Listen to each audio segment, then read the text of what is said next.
Bonjour Zara, ça fait un petit bout de temps qu'on se connaît et tu es une étoile montante de la grande famille du supramental. Alors, c'est un titre honorifique que je te décerne ce matin. Et puis, je ne sais pas sur quoi tu vas m'interviewer aujourd'hui. Je te laisse la parole. Les gens, pour savoir ce que tu fais, enfin, ce que tu fais pour le moment, c'est d'aider les gens à avoir plus de clarté dans leur vie. Et il semble que ça fonctionne très bien, selon le témoignage que tu m'as fait. Et si les gens sont intéressés à prendre contact avec toi, tes coordonnées vont être sous la vidéo. D'accord, super. Merci Pierre-Luc. Super. Bonjour. OK. Comment tu Alors, vas aujourd'hui? c'est toi qui démarre l'entrevue. Je ne sais pas encore dans quoi tu vas me précipiter. Alors, vas-y. Vas-y. Oui. Bon, déjà, est-ce que tu m'entends bien? Très bien, oui, oui, oui. Super, parfait. Bon, bah, c'est super. Je suis contente de t'avoir là avec moi, hein. Moi en France, toi au Canada. Euh, Oui. J'ai découvert ton site internet donc il y a quelque temps et c'était super agréable de parcourir et puis de lire un petit peu tout ce que tu avais écrit. Et du coup, aujourd'hui, j'aimerais en savoir un petit peu plus sur toi, savoir d'où tu viens, ce que tu as fait, ce que tu Oui. fais aujourd'hui. Ben, je te réponds tout de suite que je viens du ventre de ma mère. Ah, ça Enfin, c'est... du moins, Ah, mais il y avait peut-être des choses antérieures, mais je ne les ai pas en mémoire présentement. Je blague. D'où je viens d'une enfance très ordinaire et même avec des belles expériences de souffrance pour me préparer à ce que je ne savais pas à ce moment-là. Et j'ai fini par faire un psychologue. Alors, je l'ai indiqué un peu rapidement sur mon blog. mhm, J'ai fini par faire un psychologue pendant 50 ans. Et là, depuis quelques années, j'ai pris ma retraite, mais je continue à sévir dans le domaine du coaching. Et mhm. j'adore ce que je fais, beaucoup même, parce que je ne suis pas jeune, là, et je raffole encore de faire ça. C'est qu'on en parlera peut-être, je ne sais pas, là. C'est intéressant d'avoir trouvé, on dit sa voix. Mhm, C'est le terme ancien. Aujourd'hui, on dit son mandat ou du moins sa ligne de vie. Dans mhm, quel point, si on veut, dans quel secteur de la vie sommes-nous appelés à évoluer? mhm, Et cette chose-là, quand tu l'as découverte, tu entres dans ton autorité, tu te mhm, reconnais, tu entres dans ton autorité. Bon, ça, c'est un processus que j'ai fait au cours de mes années de psychologie, surtout les mhm, premières où je me débattais pour ne pas faire ça. mhm. Bon, il y a un volume qui s'appelle Le Messie récalcitrant. Je ne me souviens pas qui l'a écrit. J'étais peut-être pas un vrai Messie, mais j'étais très récalcitrant. Mais maintenant, pour résumer, je suis très en harmonie avec ce que je fais. Il était temps. Je suis très en harmonie avec ce que je fais, donc j'aime ce que je fais et je me sens en force ou en puissance dedans. Donc, est-ce que ça résume ou tu veux avoir plus de détails, genre la Est-ce pointure de mes chaussures ou des choses comme ça? Non, c'est pas intéressant. Non, ça va pour ces détails-là. On fera connaissance plus tard, entre nous. D'accord. D'accord. OK. D'accord. C'est bien de passer un message public. Voilà. OK. En fait, Alors, oui, tu vas-y. dis que donc, tu as été psychologue pendant une cinquantaine d'années Oui. et aujourd'hui, en quoi c'est différent ce que tu fais en coaching? Est-ce que tu te sers quand même de ces bases de la psychologie que tu as utilisées toutes Ah ces oui, années ou il y a quelque chose de oui. totalement nouveau? Je me sers des bases. Oui, c'est comme un peu un cours préparatoire que je faisais sans le savoir pendant 50 ans. Bon, non, pas pendant 50 ans, parce que les dernières 10 ou 15 années de ma pratique officielle de psychologue, je recevais quand même de plus en plus, depuis que j'avais des contacts avec Bernard de Montréal notamment et d'autres de cette secte-là, pardon, de ce Mhm. mouvement-là. Et je recevais curieusement, comme beaucoup de personnes, qui voulaient aller plus loin que la psychologie, c'est-à-dire qui voulaient que je leur explique, si on veut, leur vie à l'aide des concepts que Bernard enseignait et D'accord. qui étaient. Et aller vers une psychologie évolutionnaire. Oui, on peut prendre le terme, c'est le terme que Bernard de Montréal a utilisé. Et D'accord. il voulait dire par là que c'était une psychologie qui était au-dessus du mental psychologique. Voilà. D'accord. Là, il a appelé supramental. puisque tu parles de Bernard de Montréal, comment est-ce qu'elle s'est fait cette rencontre? Est-ce que tu peux me donner un petit peu des détails? C'était en quelle année? Comment ça s'est passé? Oh mon Dieu, c'était à la fin des années 80, je crois. Mais c'est tout simplement, c'est des amis, une amie de ma femme, de mon épouse à ce moment-là, qui m'apporte, à ce moment-là, c'était les cassettes, des petites cassettes avant, la technologie a évolué. Elle m'apporte la cassette, elle dit, tiens, Exact. Pierre-Luc, je ne sais Tu pas, faisais elle dit, tiens Pierre-Luc, tu vas aimer ça. Alors, le soir, en me couchant, j'avais lu beaucoup de choses, moi, Aurobindo, Totati, Gurdjieff, là-bas. Et j'écoute les premières 30 secondes de la cassette. Je me souviens pas vraiment. Je pense que le thème, c'était le doute ou la crainte. C'est une des premières que Bernard a faites. Les premières secondes, ça a fait tout de suite. Au Québec, on dit Christ, c'est ça, là. Mais on dirait en France, on dirait putain, c'est ça. C'est ça. C'était terminé. Le reste était terminé. Je suis entré dans une vibration qui était celle que j'ai toujours. Et après, j'ai continué à aller assez fréquemment quand même aux conférences parce qu'il en a donné beaucoup, Bernard, et il a touché beaucoup de monde. Mais en tout cas, dans mon cas, moi, ça a orienté, ça a commencé à, ça m'a fait passer sur un étage au-dessus de ce que je faisais déjà, c'est-à-dire la psychologie humaine normale. D'accord. D'accord? Mais J'imagine. oui, vas-y. Va. Pardon. Terminé. Oui, Tu OK. avais autre. Oui, c'est parce que ça coupe un peu. Il y a des. C'est le décalage horaire entre le Canada et la France. On va s'en sortir. Bon, alors, oui, c'est que ta question, c'était est-ce qu'il y avait une différence, je crois, entre la psychologie traditionnelle et la psychologie, je vais dire quand même supramentale ou évolutionnaire. La différence, c'était dans ma vibration, beaucoup. C'est que plus ma vibration montait, plus je sortais je vais dire quand même du carcan de la psychologie traditionnelle, parce que la psychologie traditionnelle, c'est un ensemble de concepts intéressants et qui aident les gens, mais c'est pas scientifique. Et on pourrait dire, si on voulait, on pourrait dire, ben, la psychologie évolutionnaire, ça ne l'est pas, c'est juste des mots. Mais ces mots-là créent des vibrations plutôt que des concepts intellectuels avec lesquels éventuellement tu vas toucher les gens quand même. Mais la rapidité du changement chez les gens, à mesure que ma vibration montait, c'était spectaculaire. Et le plus ça Alors, allait. j'imagine qu'avant de pouvoir aider les autres avec cette psychologie que tu découvrais à travers Bernard de Montréal, j'imagine que le changement s'est opéré d'abord sur toi. Comment concrètement dans la vie de tous les jours, tu me parles de vibration, tu dis ma vibration a changé. Donne-moi des détails concrètement dans la vie de tous les jours. Comment tu voyais que ce nouvel instruction, je ne sais pas comment dire, mais voilà, cette vibration, comment est-ce qu'elle avait changé ta vie?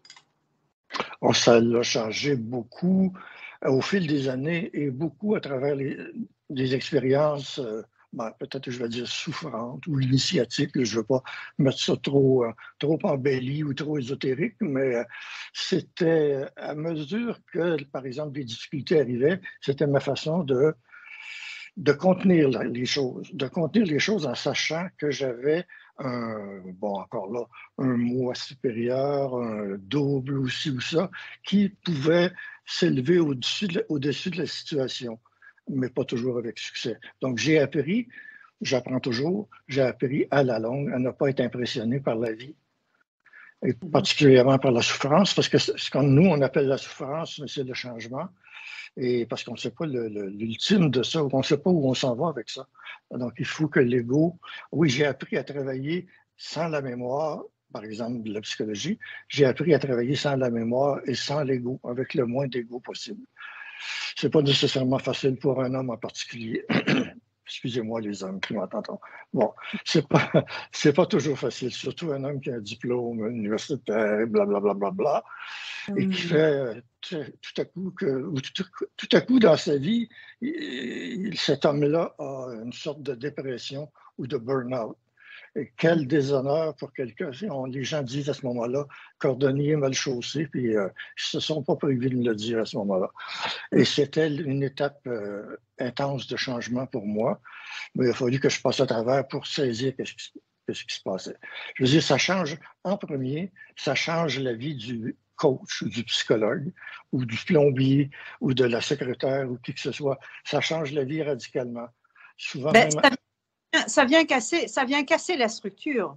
C'est la fameuse expérience initiatique qui vient casser tout ce que tu as construit, en fait, et puis te dire non, attends, viens voir. On t'a laissé. Deux, trois choses. Je vois le chien qui court. Je vois le chien qui se promène à chaque poteau pour aller pour son territoire. Et c'est comme si on disait on t'a laissé errer un peu partout. Maintenant, c'est terminé. Tu vas faire ça, tu vas accomplir ton mandat. J'ai un mandat, moi. On ne disait pas nécessairement ce mot-là, mais si tu vas cesser de faire le bouffon à travers toutes sortes d'expériences, toutes sortes d'explorations, et tu vas commencer à faire ce que tu dois faire. Je le faisais en partie. Oui, je le faisais déjà en partie. Oui, vas-y. Le décalage. En gros, ça vient te dire, tu viens faire ce pourquoi tu es venu t'incarner, c'est ça? Oui, exactement. Et c'est mon travail maintenant avec les gens de situer, de définir cette chose-là. Et pas et toujours unique. Et ça, ce sont les cassettes et les conférences de Bernard de Montréal qui t'ont permis d'arriver là, d'entendre cette voix intérieure. Oui, je pense que les cassettes ou l'information, l'instruction de Bernard, la rencontre avec Bernard, ça a été concurrent à toutes sortes de choses, toutes sortes de changements, des événements comme plusieurs vivent. On n'est pas obligé de vivre ça pour changer de vibration.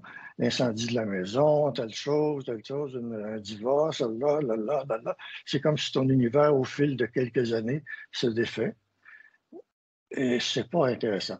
Et là, tu es obligé t'es amené à toutes sortes de choses nouvelles, dont Bernard de Montréal, qui expliquait les choses d'une façon tellement claire. Ben oui, c'est ça. Ben oui, c'est ça. Bon. Et parce que je ne veux pas mettre l'accent uniquement ni sur Bernard de Montréal, ni sur ces notions-là supramentales, qui sont, à mon avis, excellentes. Mais c'est que ta vie, notre vie est déjà programmée pour que ces événements-là arrivent, dont la rencontre éventuelle avec soit un gourou, un instructeur, enfin, la chose dont on a besoin pour évoluer, pour apprendre. Disons que ce qui se passe pour beaucoup de gens, c'est que quand on commence à vivre justement une déstructuration, la vie vient nous déstructurer, hein, voilà, on perd le job, on tombe malade, oui. On perd le compte en banque, se vide parce que... Tout ça. Et donc, en fait, tous ces événements font que ça nous fait nous arrêter et puis nous dire qu'est-ce que je fais maintenant? J'ai besoin de réponses. Et puis on se met à chercher, on se met sur un chemin de quête. Et là, notre quête, effectivement, elle nous emmène dans différentes voies, que ce soit vers le monde spirituel, vers des gourous, vers le yoga.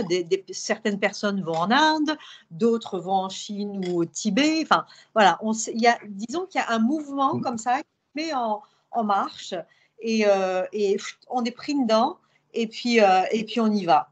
Et toi, ce qui a fait ça a été en l'occurrence Bernard de Montréal, mais j'imagine pas que, il y a eu d'autres... Non, mais je précise parce que c'est pas... Oui, je pourrais rendre hommage à Bernard, cet être-là m'a grandement même aidé sur le plan personnel à sa façon. C'était pas nécessairement agréable, mais c'est un être qui a intervenu dans ma vie à plusieurs reprises, en public comme en privé. Il a fait ça avec beaucoup d'autres aussi. Donc, c'est très significatif pour moi, Bernard de Montréal. Mais c'est pas ça qui est le but. Aujourd'hui, je suis pas un adepte de Bernard de Montréal.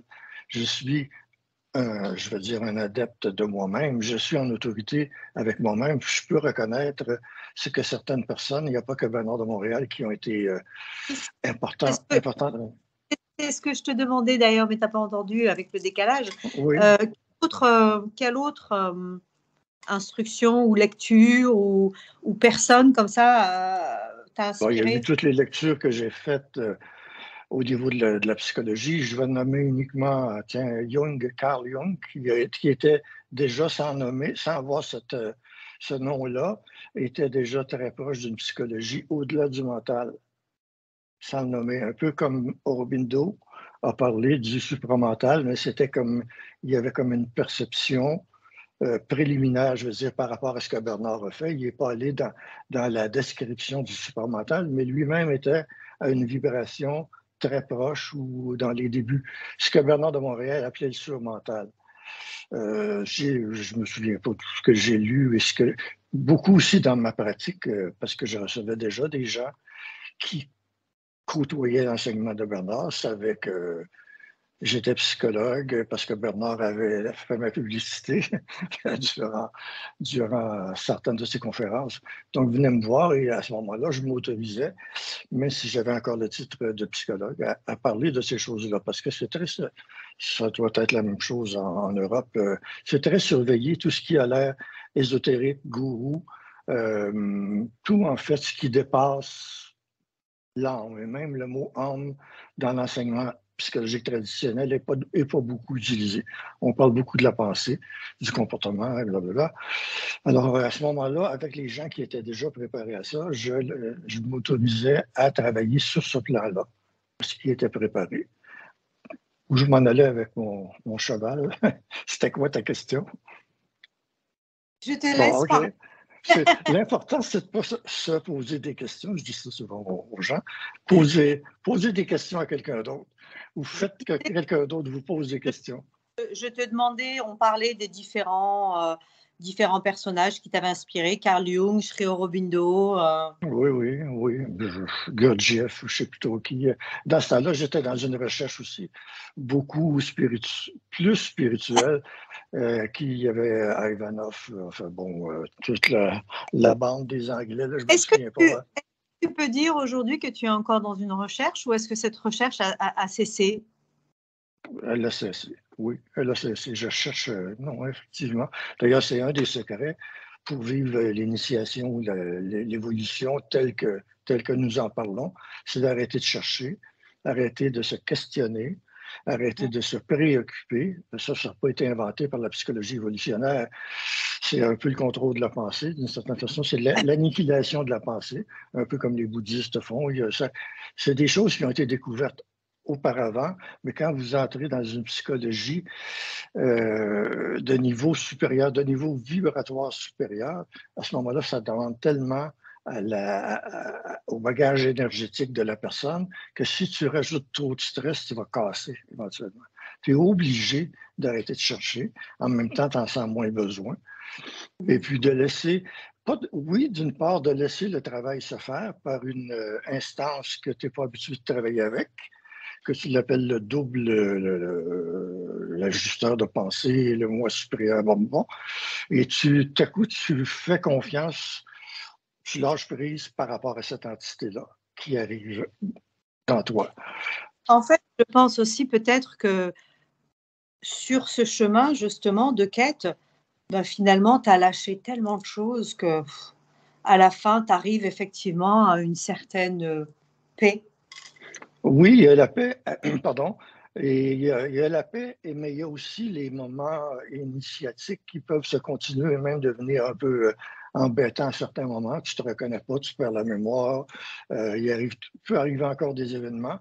Donc, il faut savoir que l'énergie nouvelle, d'accord, on lâche prise, mais tu ne fais pas que lâcher prise, idéalement, là, tu ne fais pas que lâcher prise passivement. C'est que tu dois connaître, tu dois identifier et reconnaître ce que tu es vraiment et diriger ta vie dans ce sens-là.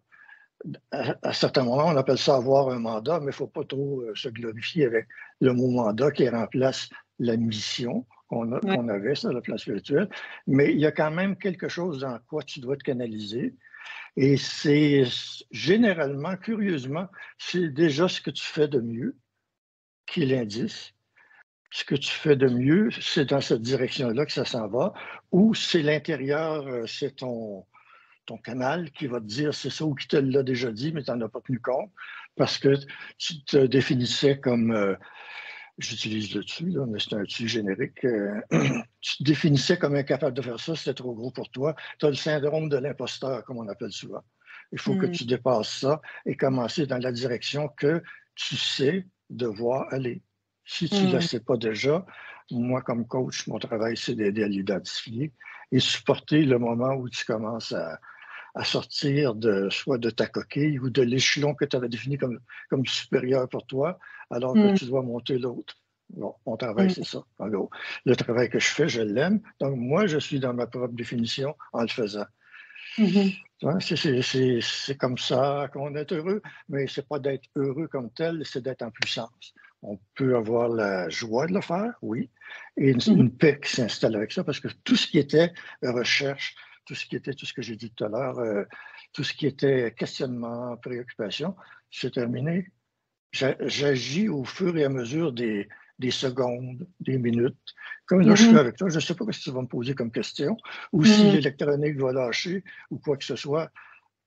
Supposons une panne électronique pendant qu'on est en train de faire quelque chose de tellement important pour l'humanité que je serais, que je serais désolé et angoissé de genre, on a manqué notre coup. Bon, OK, je m'en fous. D'accord. C'est ça. Je suis très présent, mais je m'en fous. Tu comprends? Oui, bien sûr.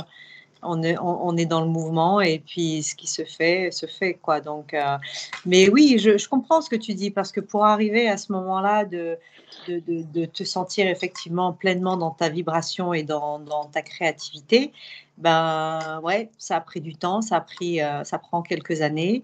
Donc, ça prend beaucoup de pas, beaucoup de steps, d'étapes. Et Qu'est-ce que tu veux savoir?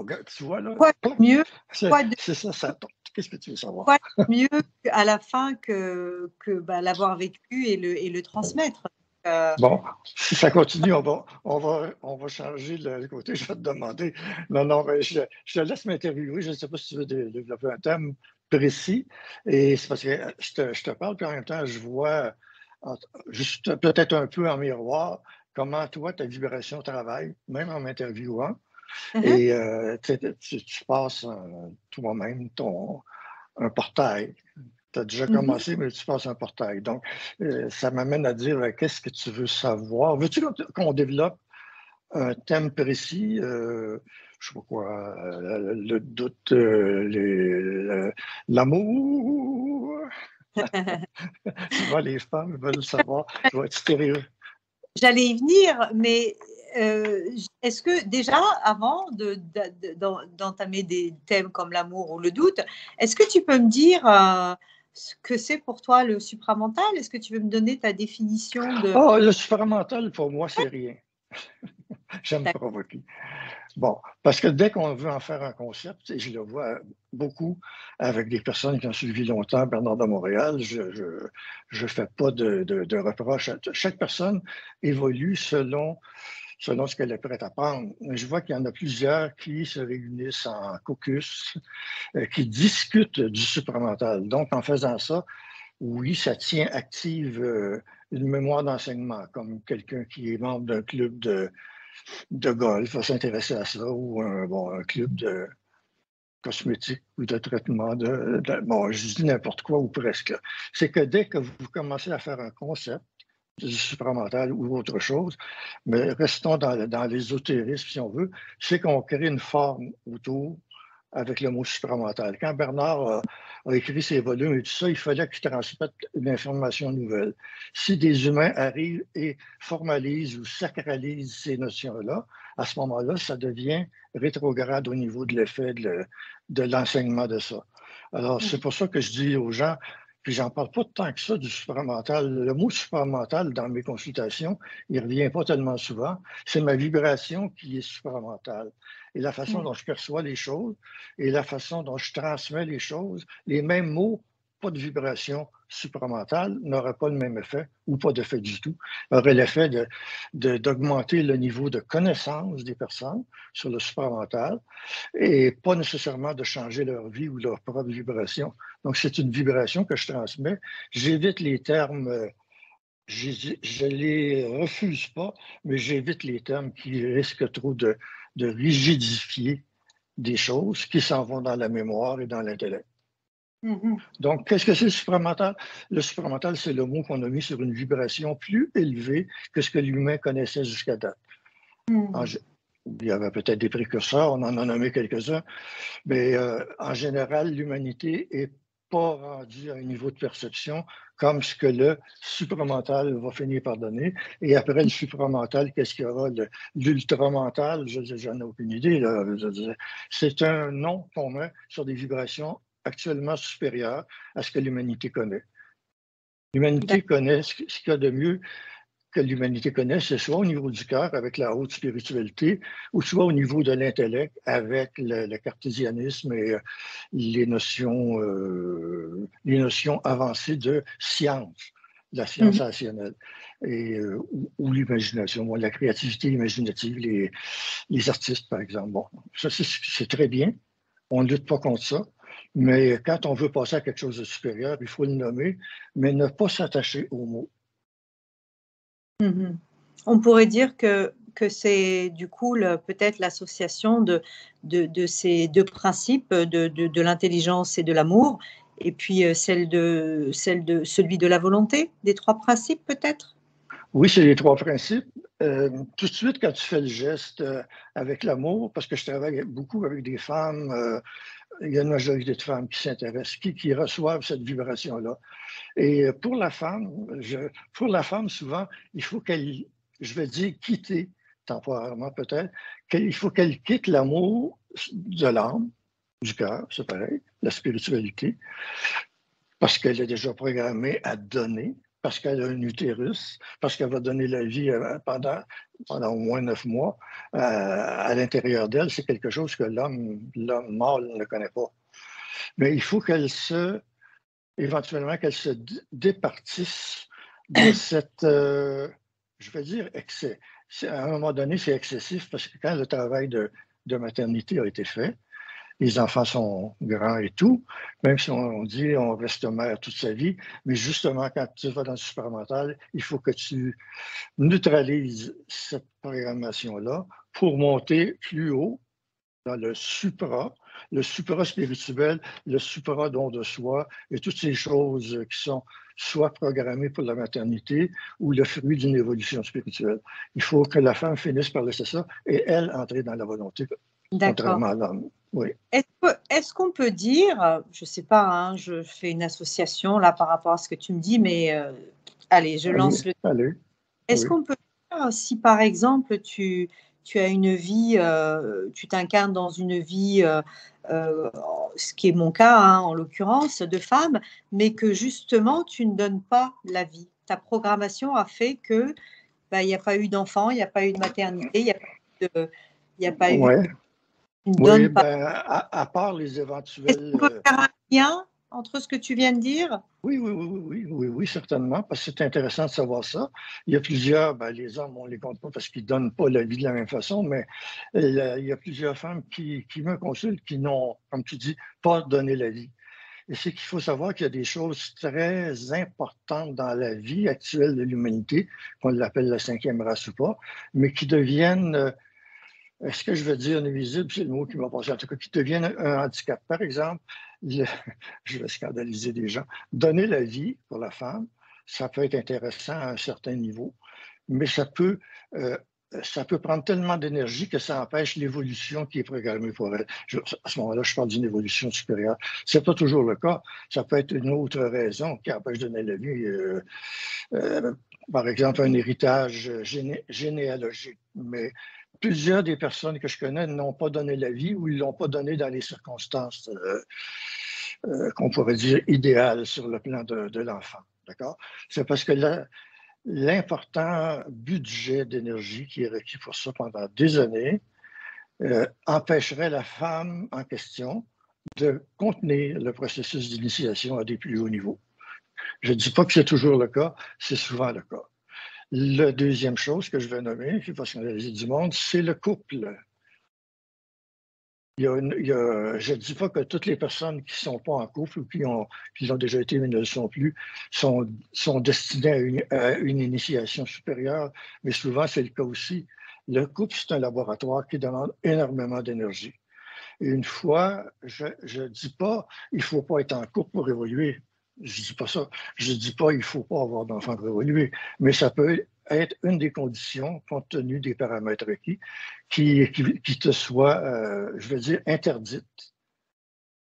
Tu veux dire que ça ne fait pas partie de la programmation et que l'énergie que tu n'as pas mis là, à partir du moment où tu arrêtes de te désoler, je ne parle pas pour toi avec le tu, je parle en tu général, à partir du moment où tu arrêtes de te désoler, de te culpabiliser de ne pas avoir eu d'enfant, de souffrir de ça, tu arrêtes de t'interroger et de te culpabiliser là aussi de ne pas avoir de couple, de ne pas avoir de couple qui ait duré dans le temps.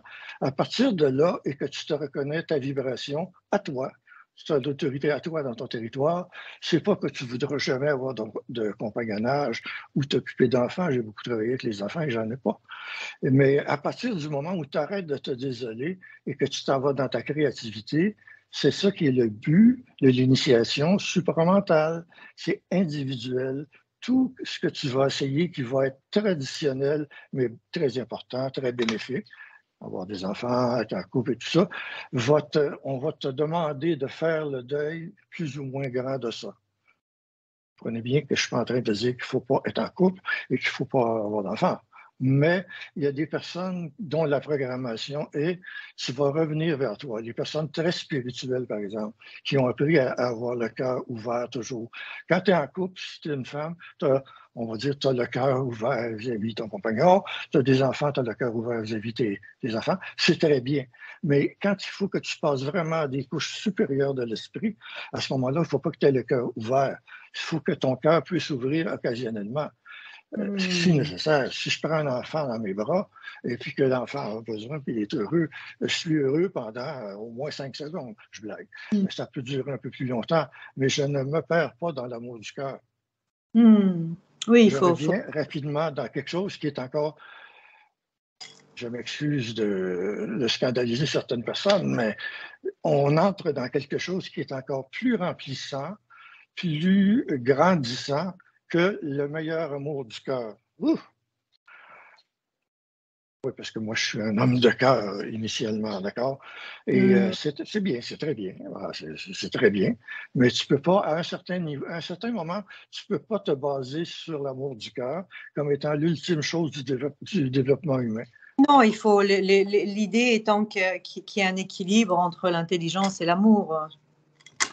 Oui, mais l'amour dont on parle n'est pas l'amour du cœur, c'est un amour pas intellectuel, un amour mental qui peut rejoindre le cœur, mais s'il reste trop longtemps dans le cœur, il va avoir un gaspillage. Une fois que tu as monté aux autres niveaux, tu t'aperçois que l'amour, c'est, basiquement, je suis en anglais, basically, fondamentalement, l'amour, c'est le respect. C'est une attention que tu portes, une attention, une présence, une disponibilité que tu portes temporairement à une autre personne qui est avec toi.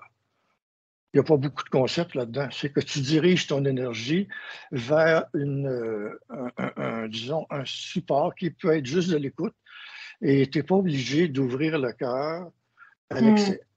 Parce que tu perds des facultés, des hautes facultés en ouvrant trop le cœur. Il faut comprendre ça comme des centres d'énergie.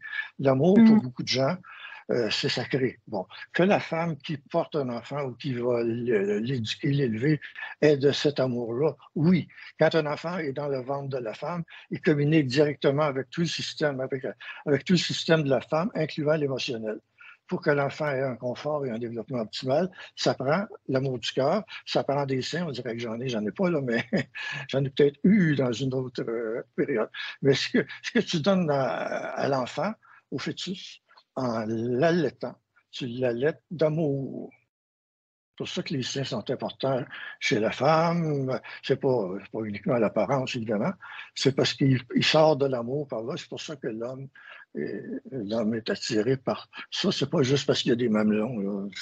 C'est parce qu'il y a une source d'amour qui passe là et qui est nécessaire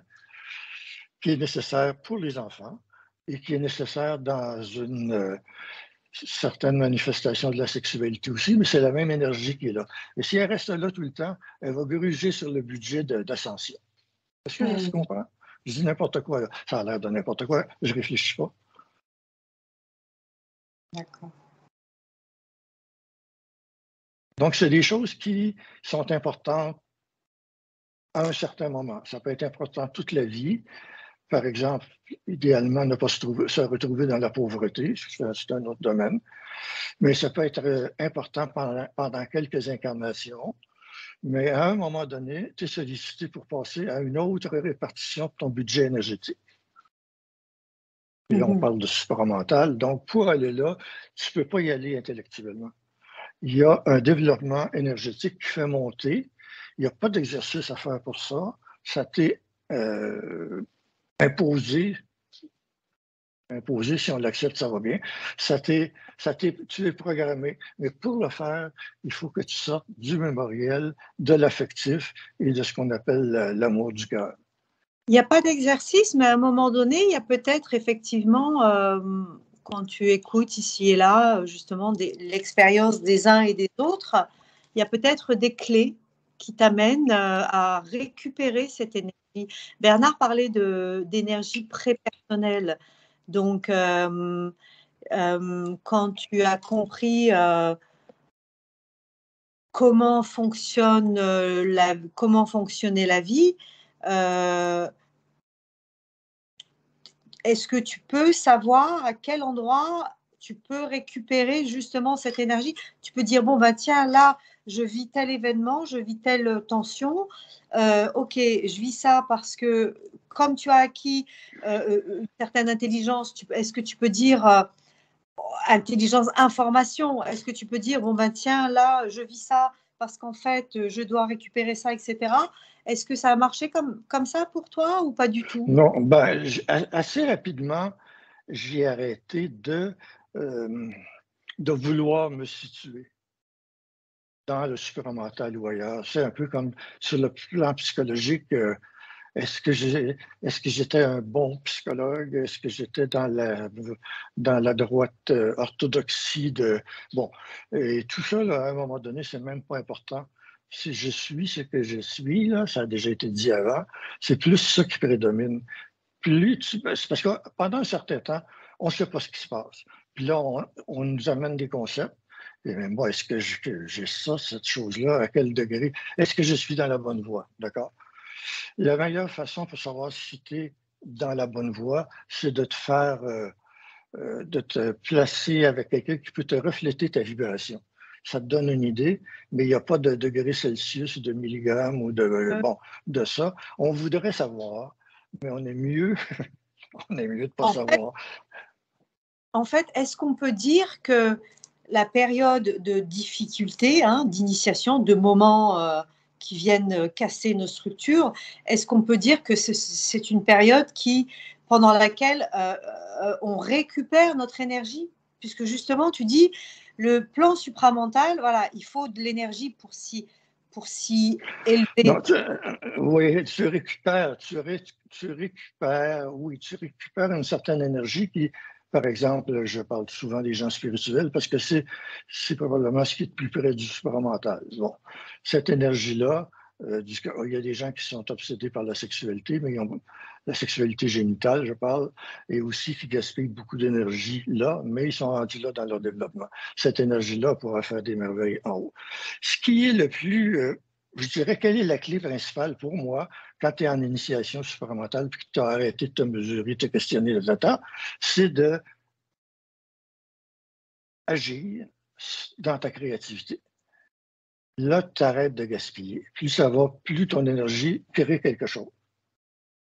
Cette énergie-là, un peu comme tu fais de l'entraînement sur le plan physique, tu deviens de plus en plus puissante musculairement et au niveau du souffle. Bon. C'est la même chose pour l'énergie mentale. Quelque chose de créatif et suprêmement la parole.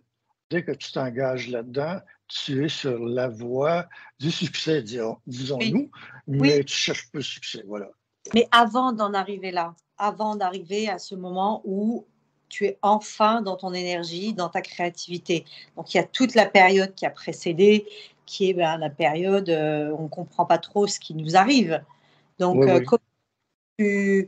qu'est-ce que tu peux dire aux personnes qui nous écoutent voilà. Oui, je veux dire, il y a beaucoup de choses qui peuvent être dites. D'abord, un autre principe fondamental, c'est de toujours contenir ce qui se passe, même si on ne sait pas quoi.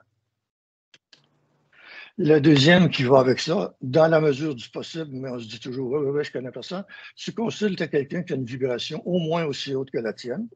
Ça peut être un ou une amie qui a vraiment, qui est, dans le fond, un exemple ou un modèle, j'aime pas le mot, mais en fait, ça donne une idée, c'est quoi quelqu'un qui est capable de contenir sa vibration et de contenir la tienne en te parlant. Bon, c'est ce que je fais. Et je dirais aux gens, oui, consulter un coach. Il n'y a pas énormément de gens qui peuvent prendre des personnes à haute vibration qui sont en développement. Mais éventuellement, vous en trouvez et on vous guide vers ça. À partir du quartier général en haut, on va vous guider vers ça. Alors, il y en a d'autres qui font un travail semblable à ce que je fais. Et vous êtes guidés pas sur le plan spirituel, là. Vous êtes informé, vous êtes forcé par hasard de tomber sur une publication ou une personne. D'accord. Donc, s'il y a des clés, c'est beaucoup dans ces directions-là que je m'en vais avec les gens que je coach. C'est agir dans la créativité, pas n'importe quelle créativité, la créativité qui te caractérise fondamentalement, c'est-à-dire l'aptitude à savoir qu'est-ce que tu fais de mieux. C'est ça. On pourrait dire que le baromètre, c'est la joie. Oui, souvent je parle de la joie. Oui, voilà. Ben oui, c'est en accord, tu es en accord à tout niveau avec toi-même. Qu'est-ce que tu veux de mieux? Mais tu auras quand même avec des moments de joie, tu auras quand même des moments de test. Ça peut durer, d'après ce que je vois, ça dure peut-être pas éternellement, c'est pas toujours les mêmes tests. Mais tu as ces moments-là à contenir aussi. Et ça peut être utile dans ces moments-là aussi de consulter quelqu'un dont la vibration ne faillit pas et pour te pointer les endroits où pour colmater les endroits où il y a encore des pertes d'énergie, même en situation de test difficile. Est-ce que ça va avec ce que tu voulais savoir? Oui, parfait. On est dans la fluidité, c'est très bien. Oui, OK. D'accord. Tu peux nous donner une petite définition pour les gens qui ne savent peut-être pas, qu'est-ce que tu mets derrière le mot astral? Oui, parce que les gens, surtout ceux qui ont suivi ou lu sur Bernard a beaucoup utilisé le terme. Encore là, c'est un mot comme supramental. La vie, les plans de vie, on appelle les plans, les couches et les univers qui correspondent à ces couches-là, ça marche par des fréquences ou des vibrations, des pulsations. Bon, les gens utilisent beaucoup vibration dans la démarche spirituelle, ésotérique et c'est tout simplement une question de taux vibratoire ou de niveau vibratoire. Le taux vibratoire, je ne peux pas te le donner en chiffres, là, parce que ça serait peut-être intéressant pour convaincre les sceptiques avec des instruments de mesure, mais le taux vibratoire des univers qui sont proches de la Terre est beaucoup plus bas qu'ailleurs. Par exemple, au centre de la galaxie, apparemment, de notre galaxie, c'est déjà plus élevé et c'est probablement plus élevé ailleurs encore. Mais ce qu'il y a dans le plus bas, c'est un exemple ici sur la planète, ce qu'on a. C'est les vibrations habituelles, un peu plus que celles des animaux. On est des animaux à la base qu'on veut faire évoluer. C'est des petits caprices des créateurs. Là. Bon, enfin, ils ont peut-être un plan intelligent. En tout cas, c'est ce qu'ils nous disent, mais moi, je ne crois rien. Donc, enfin, on est dans un animal. La femme, non, mais on est dans dans une structure animale mais avec une programmation puis une capacité cérébrale d'aller plus haut en vibration que celle des animaux. Même si on dit que les animaux, ça varie selon l'espèce, etc. Mais l'être humain est fabriqué ou programmé pour aller au sommet de cette création-ci. Ce n'est pas toujours le cas. Bon, alors, les vibrations qui ont cours autour de la Terre, en périphérie de la Terre, on les a appelées astrales parce qu'elles sont conditionnées par les astres. Alors, les astrologues peuvent expliquer ça, même si l'astrologie devrait être réajustée par rapport à ce qu'elle était il y a 2 ou 4 000 ans. Bon, alors, astral veut dire les programmations sont uniquement en fonction des astres. Tandis que quand tu passes au mental, peut-être le mot devrait changer, il y a une intervention supérieure à l'astral et qui correspond à l'énergie de la 6e race, qui correspond à des énergies supérieures à ce qu'il y a eu jusqu'à maintenant sur la planète. Donc, pour faire une différence de concept, on dit astral et surmental et supramental. Mais c'est la vibration qui définit les choses. Donc, quand tu es en vibration... On peut voir ça Terre qui sont autour. Oui, exactement. Et puis, plus on s'éloigne, plus les vibrations sont élevées. Exact. Mais ce que je vois souvent, ce que j'entends souvent les gens faire, c'est l'astral, wesh! Mais on vit dans l'astral et on a besoin de choses astrales. Manger, c'est astral. Ben, c'est vital, c'est astral. Et aller prendre un bain dans un sauna, c'est astral. C'est de la sensation, quoi que ce soit. Le parfum, c'est astral. Si on aime des parfums, est-ce qu'on est en faute par rapport au supramental et qu'on se repulie? Non. On en a besoin pour se revivifier. Donc, il n'y a pas de rejet à faire de l'astral par rapport à l'astral en général. Il y a une désintoxication à faire de l'astral, l'astral poison, je veux dire, l'astral qui nous, excusez les termes, qui nous suce, qui nous vampirise de toutes sortes de façons, par la pensée, entre autres choses. C'est ça, il y a une désintoxication à faire, il y a une vigilance pour ne prendre que l'astral dont on a besoin. Et puis c'est surtout que tu disais que ça ne servait à rien. C'est surtout que en critiquant ou autre, on est complètement polarisé. Oui. Bon, il y a un long travail à faire, un travail important à être fait, mais on n'est pas chargé de le faire au complet. Le changement, il est programmé, il va se faire il va se faire de toute façon, mais avec plus de souffrance si on ne sait pas dépolluer des choses mémorielles, astrales, qu'on sait maintenant qui vont ralentir le processus. Est-ce que qu'est-ce que tu peux dire aux gens aujourd'hui avec ce qui se passe actuellement, ce qu'on vit justement au niveau planétaire c'est quand même pas simple.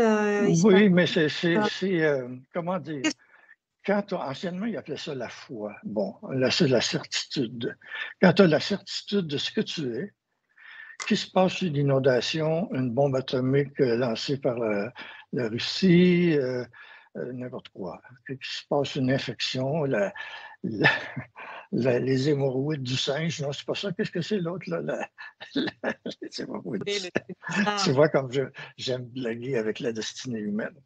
Non, mais laisse-moi. Ça me fait rire. Bon, que ce soit n'importe quoi, toi, tu te ramènes à toi et pour maintenir ton énergie, tu crées et ou tu dialogues avec quelqu'un qui a une haute vibration. Je dirais ça, c'est des clés très intéressantes pour passer à travers n'importe quoi. La première, c'est la contenance.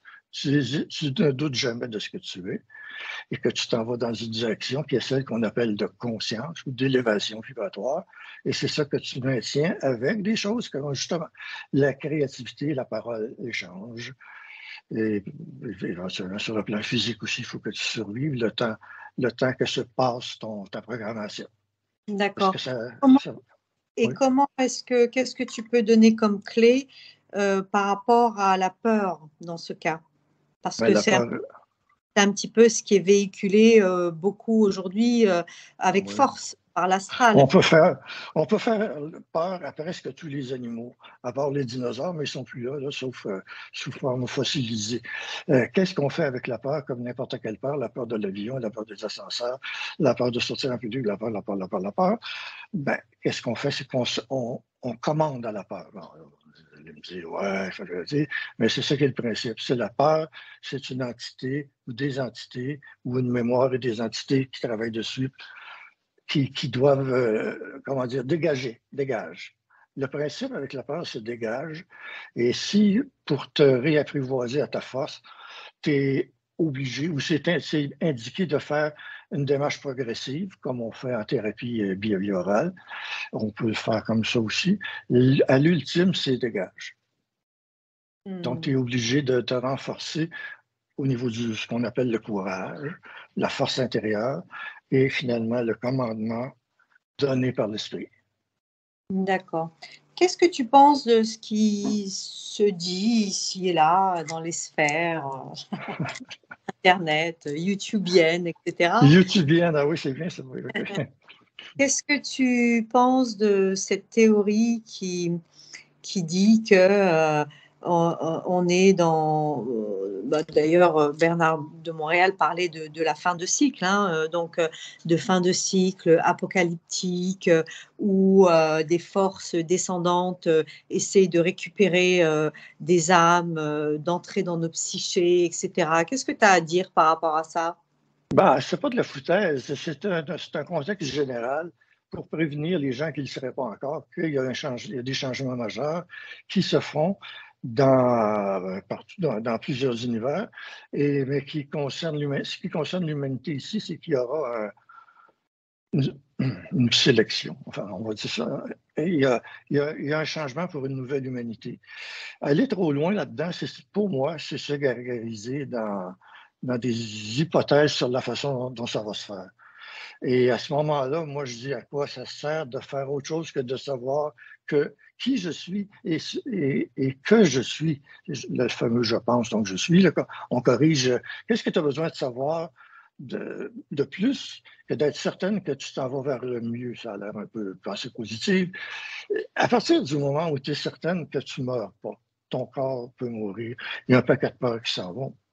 Tu ne sais pas comment ça va se passer, mais quelque part, tu le sais parce que tu l'as déjà vécu. C'est rare, les gens qui parlent comme on parle, c'est leur première incarnation. Il faudrait qu'ils se soient incarnés ou une expérience ailleurs. Mais en général, les gens que je rencontre, c'est des gens qui ont beaucoup d'expérience. Donc, si tu ramènes à ça, je ne me rappelle pas comment ça se passe, ou je l'ai vécu par une expérience de mort imminente, c'est pas tout le monde non plus, mais je sais que je passe à un autre plan et je ne veux pas savoir comment. D'accord? Je ne sais pas si, comme plusieurs que j'ai connus, ont eu des accidents ou s'ils vont mourir dans leur lit ou d'une maladie ou en paix. Évidemment, on voudrait mourir en paix. Mais mourir, pour moi, c'est parce que la plupart des peurs, c'est la peur de la mort qui est à la base.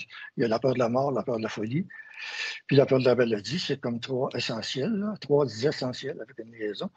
Et une fois que tu as vaincu ça, que tu sais que tu as un corps qui est un véhicule, je vais faire mon petit bouddhiste, tu as un corps qui est un véhicule, qui lui, tu vas le laisser quelque part, que ce soit pour une guerre nucléaire ou un naufrage de Titanic, ou que ce soit n'importe quoi. Bon, ben ça sera ça. Moi, je persévère, c'est quoi comme on dit, je continue. Mon jeu devient l'âme et l'esprit. On ne peut pas me faire mourir sur ce plan-là. Donc, la peur, il faut peut-être se le répéter de temps en temps parce que la peur est programmée dans le cerveau reptilien. Mais ça devient de plus en plus facile, oui, je le dirais comme ça, parce que moi, j'ai quand même un âge relativement avancé, donc c'est plus présent aussi la probabilité ou la certitude de la mort, mais la mort, le corps, j'en aurai pas besoin, il fera ce qu'il voudra. En général, c'est pourrir ou il sera incinéré. Bon, et à partir de ce moment-là que tu connais ta permanence, ton immortalité, je vais prendre des termes déjà connus. L'immortalité n'est pas celle du corps, du moins celle que je peux concevoir. Là. Il y en a qui parlent ascension avec le corps, je n'entre pas là-dedans. Là. Je peux pas toucher cette information-là.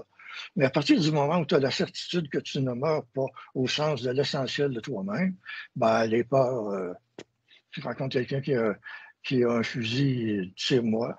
Non, mais tu ne dis pas tire-moi parce que tu ne veux pas annuler si ta programmation n'est pas terminée. Enfin, tu comprends un peu ce que je veux dire. Ça ne devient pas une préoccupation.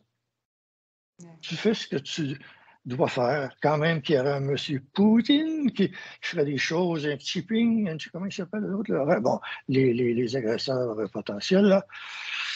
Et bien, bon, d'accord. Continue ta petite vie de 5e race, parce que moi, c'est pas vers ça que je m'en vais. Je le sais.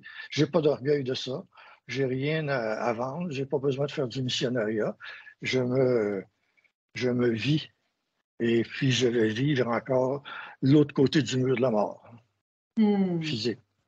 Est-ce que ça te dit quelque chose? Ben oui, on s'en fout. Parfait. Il y a plein de monde qui meurt à n'importe quel âge. On voit des enfants qui sont sous traitement pour cancer de telle chose, telle chose. Et toujours, mais souvent, il y a une sorte de sérénité. Des enfants qui peuvent avoir 6 ans, 8 ans, 12 ans. Pourquoi on n'est pas capable de voir ça? Dans ce à quoi on n'a pas le choix, parce qu'on n'aura pas le choix de mourir, on n'est pas assez avancé pour l'immortalité du corps.